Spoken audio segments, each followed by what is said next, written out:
જૂનાગઢના માળિયાહાટી તાલુકાના પંચાયત કચેરી ખાતે જિલ્લા કલેક્ટરના અધ્યક્ષસ્થાને લોક પ્રશ્નો અને સરપંચ સંવાદ કાર્યક્રમ યોજાયો,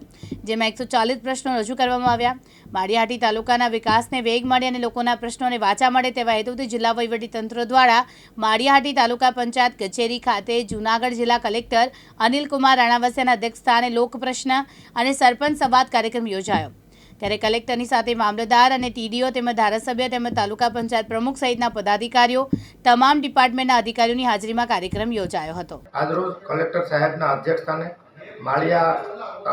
તાલુકા પંચાયતે ટીડીઓ સાહેબની હાજરીમાં, ધારાસભ્યશ્રી, પ્રમુખશ્રીની બધાની હાજરીમાં, અમારા બધા સરપંચશ્રીની હાજરીમાં સરપંચ સંવાદ કલેક્ટર સાહેબે જે રાખેલો હતો તેમાં અમારા બધા પ્રશ્નોને વાચા આપવામાં આવી, જેવા કે વાડી વિસ્તારના જે ખેડૂતના રસ્તાઓ હોય, અન્ય જે પાણીના પ્રશ્નો હોય, ટોટલી પ્રશ્નો અમારા કલેક્ટર સાહેબે રૂબરૂ સાંભળીને એક સરપંચને બોલાવી અને બધા પ્રશ્નોનો 90 દિવસની અંદર નિકાલ કરશે એવી ખાતરી આપી છે। અને આ વતી હું મારી એસોસિએશન વતી બધાનો આભાર માનું છું, કલેક્ટર સાહેબનો પણ ખૂબ ખૂબ આભાર માનું છું, તમારા મીડિયાના મિત્રોનો પણ આભાર માનું છું કે આજ રોજ અમારા બધા સરપંચોના જે પ્રશ્નો હતા એ કલેક્ટર સાહેબે રૂબરૂ સાંભળે અને એનો વહેલી તકે નિરાકરણ કરવાનો અમને વિશ્વાસ અને ખાતરી આપી છે। પ્રકાશ દવે સાથે વિનેશ કાગડા, દિવ્યાંગ ન્યૂઝ, માળિયાહાટીના જૂનાગઢ।